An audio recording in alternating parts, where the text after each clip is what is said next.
Federal Drive is presented by GEHA, Government Employees Health Association, proudly providing health and dental benefits to federal employees and their families. Visit GEHA.com. Heat is the leading weather-related cause of death in the United States. A team from the National Weather Service spent more than a decade, mostly on their own time, to develop a tool that could link weather data about heat with heat-related injury data to predict heat risk. When that tool went nationwide, it transformed emergency management, public health, and education. It also earned this team a 2025 Service to America Medal. Here to tell us more about this life-saving technology are Michael Staudenmeyer, Chad Kaler, and Mark Leffelbein of the National Weather Service. Well, it's great to have your whole team with me. Mike, thanks so much. Yeah, thanks for the opportunity, Terry, for us to talk about heat risk. Well, let's talk about heat risk. We're sitting in Washington, D.C. in the summer, and it's miserable. It's probably miserable in a lot of other places. Talk to us a little bit about what was the impetus for developing this really cool program. So in 2013, the National Weather Service, through me and a couple other folks within the Science Division of Western Region, headquarters of the National Weather Service, we were approached by the California Office of Emergency Services. And they were looking for a way that the offices, there's quite a few offices in the Weather Service that handle the state of California in their various districts, and they all approached heat alerts differently. And so the state was looking for a unified way to address heat within California. And so I started with a couple of ideas and then working with a few of the initial developers alongside me. We developed this prototype. We tested it out at a couple California offices in 2014. That was pretty successful. And then we expanded it across the entire western region of the National Weather Service in 2015. And then we started thinking about how, at that time, it was all based on climatology. It was all based on like average temperatures and max and min temperatures. It was all meteorology stuff, right? Which is not that much different than a lot of the other heat indices that are out there. But then we started thinking about, can we bring in actual mortality data, actual heat health data into this approach across the entire country, which has never been done before. So we started working with the CDC, and our partner there was able to develop a national data set that we were able to work into this approach. And by 2021-ish, we started to have increasing amounts of that CDC, Center of Disease Control's data within that, and we continued to mature that. And then in April of 2024, the results were good enough that we expanded across the entire continental United States on Earth Day, a very appropriate day to release it. And since then, as you've talked about, Terry, there's been plenty of heat episodes that have really shown that heat risk really does provide a long-range heads up over the next 7 days of when heat is at levels that not only are unusual based on meteorology, but are also dangerous to the human health system. So it's been in development for almost a decade, and you've had to work across multiple government agencies. Did you find that more challenging at certain times, or did you meet ready partners in the other federal agencies that you wanted to work with? Honestly, it was really open, and folks are really willing to come to the table for it, because heat really does have an increasing impact on the lives of, the general public, all the way to hospitals, to energy sectors, to, you name it, and heat pretty much impacts them. And so I think there was a common need across all of the different partners that we worked with to come up with something that was a little different than what we've tried in the past. That's really great to hear. Chad, I want to transition to you a little bit because you're sort of the computational guy behind this model. There's a lot of data that goes into this and a lot of forecasting. How did you integrate all of this massive amount of data? Fortunately, our infrastructure, as we developed it out in the Western United States, worked well, and we quickly realized we may run into some limitations trying to expand it across the whole U.S. And so it kind of forced us to bring it outside of our routine infrastructure that we use and kind of use some of the GIS technologies, the geospatial information system technologies, to interpolate and evaluate and ingest all the data across the whole United States. And fortunately, like Mike mentioned, data with the CDC provided, and a lot of the climatologies we had access to was available on, for the whole continental United States. And so that really allowed us to rapidly expand, which, we had always talked about what happens if this, really does start to perform well, catches on, and we can see some successes with the heat risk service. What do we do? So we kind of started planning it, and then once we did it and saw some success and realized, hey, this is going to be doable, it was really beneficial and really helped us to expand fairly quickly. As you added in regions, did you find that you outgrew your computational capacity? Did you need to add more IT structure to be able to support the model? It really wasn't so much on it was just basically using a different software. So really our forecast system that we use to develop it, like I mentioned, out in primarily the Western United States, we had to take it outside of that and kind of use software. And then our current systems were sufficient, but we just had to use a different piece of software to develop it. So it was very fortunate that we had access to that. Mike, did you want to add in? Yeah, Terry, I was just going to add in that this project was not part of our day-to-day job. This was something that we did in addition to everything else that we did, and we did not have additional resources supplied to do this or additional people. And so this was really, we grew this at the rate that we were able to actually sustain it. And so it was really methodical in terms of how we expanded it out, because we didn't have access to a lot of additional resources to do this. But I think that's what allowed it to really mature over time, is that we really had to be very smart and kind of pragmatic in terms of what we could do. Well, and you got to kind of test it in small enough increments to move it forward. Mark, I want to go to you next. You were doing a lot of the coding of this project. What did you find the most challenging as the product got going and then expanded?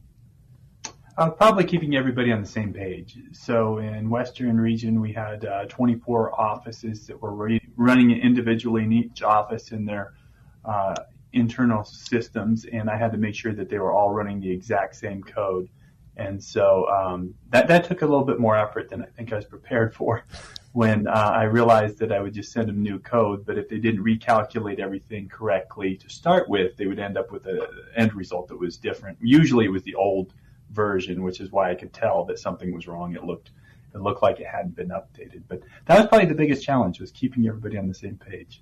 Have you moved to a single code source, or is everybody still running their own local instantiation? Yeah, we got it into a single code source a couple of years ago, and were able to do that. But while we were moving pretty quick, it allowed us to move a lot more quickly when we were doing it without deploying a single code source for everybody to use at once, which is now where we're at. But for a while there, when we were rapidly developing and making changes, it was a lot easier to just make sure everybody got onto the same page instead of trying to deploy one single code source. So now with the one single code source, you've got a testable, reliable model that's out there. Yeah, yep, exactly. So, Mike, as you were overseeing this project and its gradual growth and development, how did you decide to prioritize which capabilities or which regions came into the model next? Originally, the first 6 years or so, it was a Western region focused project that we just continued to develop, and we gathered user feedback every year, and then over the fall we would assess what people liked and what people didn't like, how the offices could communicate that. Was it easy to communicate? How did it line up with our legacy heat watch warnings and advisories? And every winter we just went in and we developed what was needed, and then we deployed the next version, the next spring. And so it was kind of testing a little, getting some feedback, doing a little science over the winter, and then deploying that and seeing how it worked. And then we expanded it east of the Rockies, and then a big push came, as mentioned, in 2023 to expand it across the entire CONUS in 2024. And that was a lot of work. That moving it east, where humidity is a big component of the heat equation. That was certainly, we had to retool a lot of what we did in the West in order to make it work while not making it less effective in the West. So, Mike, in our first segment, we talked about the growth of the heat risk model from California focused to now nationwide. How has heat risk been integrated into news and weather channel programming? Are you part of that conversation now? Yeah, so once heat risk was moved into that prototype phase where we were running it at the 24 Western Region offices, obviously local media picked it up. The local offices worked with their partners who had heat-related decisions to make to introduce them to heat risk, because it was a brand new thing. I mean, no one knew anything about it at the time. And it slowly expanded that way. And then once we started moving towards the entire continental United States, having coverage with heat risk, that's when national headquarters got really involved, and they really started working the aspect with PA and working. We had a media day essentially where we highlighted that on Earth Day, and I think that's where a lot of national media and larger media entities learned about it. And of course, the CDC promoted it through their heat health partners, the hospitals and the institutions that actually work with those who are suffering from heat-related injuries and that. So, yeah, I think it was a lot of grassroots, to be honest, and it worked, and then other people talked about it, and then the big deployment on Earth Day obviously was, I think, the big push for heat risk being seen on the Weather Channel and in other places. And accolades, I'm sure, that are well-deserved. I came across a recent example of it, and I'd love to have you tell us more, especially since you sort of originated the program in California. Heat risk was recently used to issue extreme heat warnings for Coachella, right? And so how did you find that it got rolled out in that kind of an event, and what happened? Yeah, so that's what's really cool, I think, is that because it's been used in the West for almost a decade, a lot of our partners and customers are pretty familiar with it. And the unique thing about heat risk is it isn't just a yes-no kind of a thing where either it's dangerous or it's not. It's that it recognizes that heat impacts different people different sectors differently. And so for an event like Coachella, where you have a lot of people out in the outdoors and they're probably not paying attention to their hydration and to their the things that they should be doing for cooling and everything like that, they're in an at-risk group, essentially, an at-risk population. And so the orange level of heat risk is actually designed for that population, essentially. And so the local office was able to work with the emergency managers for Coachella and essentially help them with a 7-day forecast of those orange and red days so that they knew when they needed to take more precautions than if it was just a yellow heat risk day. Were they able to quantify an improvement in, reduction in heat stroke or anything like that as a result of using the heat risk application?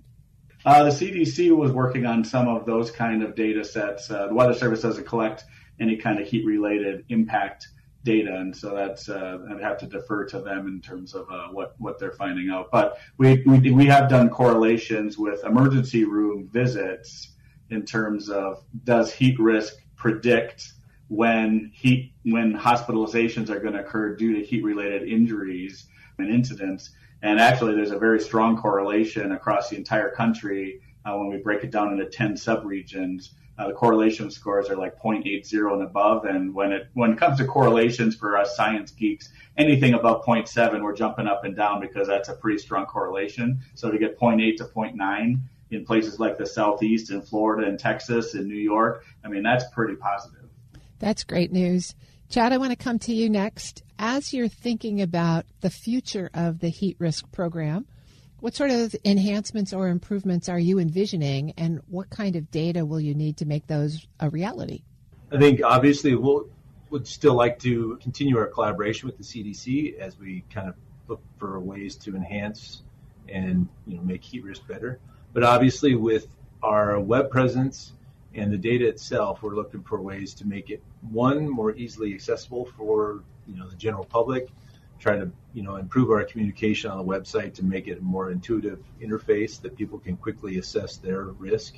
And I think the main thing is as well as to provide the data to our partners and stuff to make it more easily accessible to them as well, so they can make their decisions a lot quicker as well. Are there any limitations on the application for heat risk that you would foresee? One of our big limitations which is, we're trying to look for ways to work around it. But the climatology, we need lots of data to really provide useful heat risk values for an area. And so if a location, particularly like in places like Alaska and stuff, if they don't have the climatologies that we need to derive the thresholds and stuff, it can be challenging. But we are working currently now to expand to Alaska for some point-based locations, and working with the local folks there. They're providing some of the heat health information. And so we're hoping to, gradually expand heat risks to cover the entire United States. Well, Mark, Chad mentioned web presence. And so as you're looking at the future from the coding side, what challenges do you think present themselves? I'll have to defer to Chad. He's actually the web developer. As far as the web presence, obviously, I think our big thing right now is to make an interface that it's intuitive as possible for somebody that may not know or really care about any of the science behind it. If they can quickly go in and assess their own personal risk and get a sense of, do they need to adjust their plans? I think that would be the most, the best feedback we can get is that they're easily able to do something like that.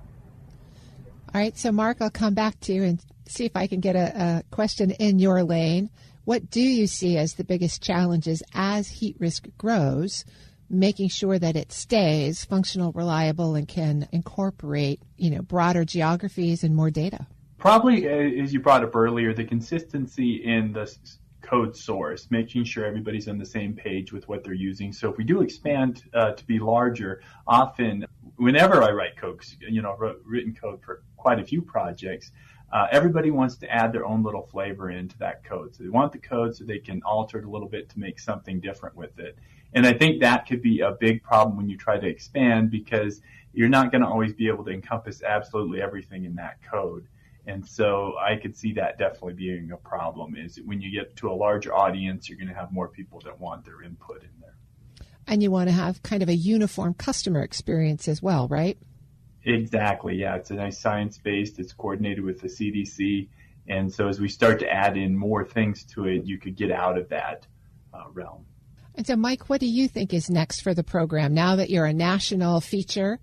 Right now, I think expanding it to the outside the continental United States, as Chad mentioned, expanding it to Alaska, I think is going to be pretty exciting. They issued their first heat products, up there, and we're excited to be hopefully part of that process. The tropics, Hawaii, that's going to be a challenge because temperatures are a lot more steady there. Climatology is a lot more steady there. And so that approach is going to be scientifically interesting in terms of what to do. And then just getting more heat health data.